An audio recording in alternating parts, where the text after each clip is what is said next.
안녕하세요. 개발자 팀입니다. 오늘은 리액티브 프로그래밍에 대해 이야기해 보겠습니다. 리액티브 프로그래밍은 비동기 데이터 스트림을 선언적으로 다루는 프로그래밍 패러다임인데요. 쉽게 말하면 데이터가 흘러오면 그때그때 반응하는 방식의 프로그래밍이라고 이해하시면 됩니다. 오늘 다룰 내용에 대해 소개해 드리겠습니다. 먼저 리액티브 프로그래밍이 뭔지부터 시작해서 기존 방식과 어떻게 다른지, 핵심 개념인 리액티브 스트림즈와 백프레셔, 그리고 실제 코드 예시까지 차례대로 살펴보겠습니다. 리액티브 프로그래밍을 이해하려면 먼저 기존 방식과 비교하는 게 가장 쉽습니다.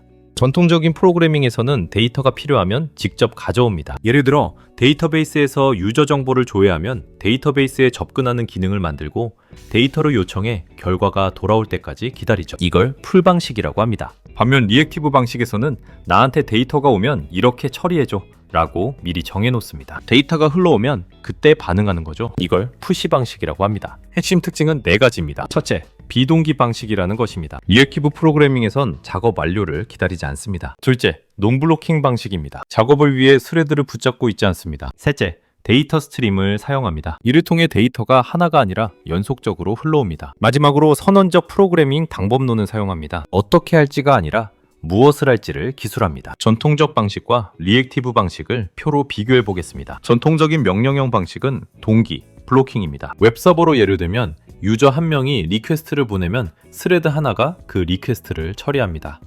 데이터베이스 응답을 기다리는 동안 그 스레드는 아무것도 못하고 멈춰 있어요. 이로 인해 동시에 1000명이 접속하면 스레드도 1000개가 필요합니다. 리액티브 방식은 비동기, 논블로킹입니다. 스레드가 데이터베이스에 요청을 보내고 나서 기다리지 않고 바로 다른 리퀘스트를 처리하러 갑니다. 응답이 돌아오면 그때 다시 처리합니다. 그래서 소수의 스레드만으로도 아주 많은 리퀘스트를 처리할 수 있어요. 각 진영을 대표하는 프레임워크로는 전통적 방식에는 스프링 MVC, 리액티브 방식에는 스프링 웹플럭스가 있습니다. 리액티브 프로그래밍을 자바에서 하려면 공통 규약이 필요하겠죠?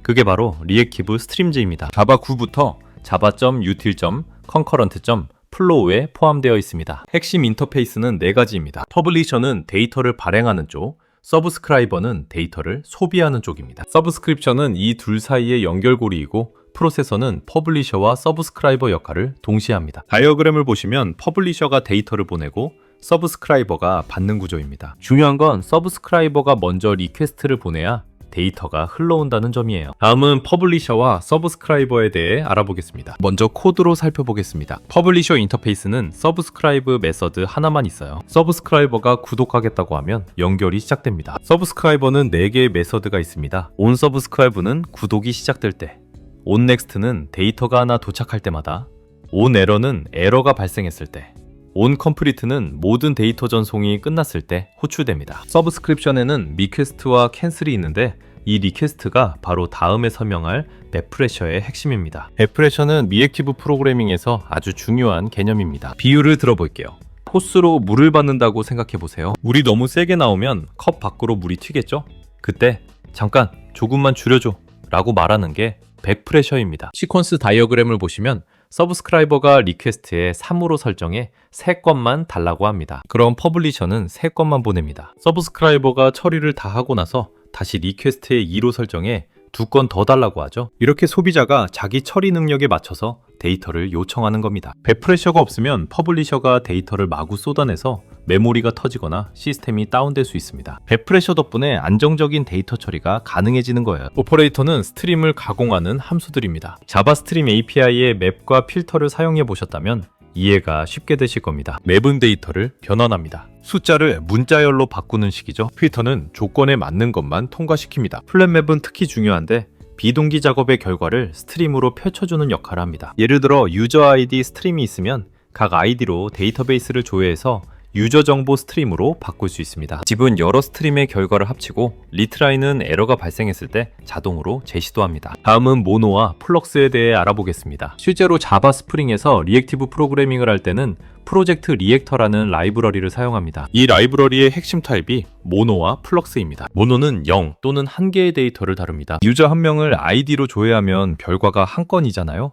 그때 모노를 씁니다. 플럭스는 0개부터 n개까지 여러 데이터를 다룹니다. 유저 전체 목록을 조회하면 여러 건이 나오잖아요. 그때 플럭스를 씁니다. 간단하죠? 모노는 단건, 플럭스는 다건. 이것만 기억하시면 절반은 이해하신 겁니다. 실제 코드를 보겠습니다. 첫 번째 예시는 플럭스입니다. 플럭스.just로 1부터 5까지 데이터를 만들고 필터로 짝수만 걸러내고 맵으로 10을 곱합니다. 마지막에 서브스크라이브를 호출하면 실제로 실행이 됩니다. 여기서 중요한 포인트가 있어요. 서브스크라이브를 호출하기 전까지는 아무 일도 일어나지 않습니다. 이걸 레이지하다고 하는데요. 구독을 해야 비로소 데이터가 흘러가기 시작합니다. 서브스크라이브에 세 가지 콜백을 넣었죠. 첫 번째는 데이터를 받았을 때, 두 번째는 에러가 났을 때, 세 번째는 완료됐을 때 실행됩니다. 두 번째 예시는 모노입니다. 훨씬 심플하죠? 문자열 하나를 대문자로 바꿔서 출력하는 겁니다. 이번에는 실제 스프링 웹플럭스 컨트롤러 코드를 확인해 보겠습니다. 보시면 기존 스프링 MVC와 거의 똑같이 생겼어요. 어노테이션도 @nest 컨트롤러, getMapping 등 그대로입니다. 다른 점은 리턴 타입이 모노나 플럭스라는 것 뿐입니다. getUser 메서드는 유저 한 명을 줘야 하니까 모노 타입의 유저를 리턴합니다. getAllUsers는 전체 목록이니까 플럭식 타입의 유저를 리턴하고요. getUserDetail 메서드가 특히 재미있는데 유저 정보 조회와 스코어 API 호출을 동시에 실행합니다. 모노.zip으로 두 결과를 합쳐서 유저 디테일을 만들어요. 전통적 방식이었으면 유저 조회하고 기다리고 스코어 조회하고 기다리고 순차적으로 했을 텐데 리액티브에서는 두 작업이 동시에 진행됩니다. 그만큼 리스폰스 타임이 줄어들죠. 다음은 리액티브의 장단점에 대해 알아보겠습니다. 장점부터 보면 적은 스레드로 많은 리퀘스트를 처리할 수 있어서 처리량이 높습니다. 논블로킹이라 리소스를 효율적으로 사용하고요. 대규모 동시 접속에 특히 유리합니다. 하지만 주의할 점도 있습니다. 우선 학습 곡선이 있어요. 기존의 순차적 사고방식에서 벗어나야 합니다. 디버깅도 좀 까다롭습니다.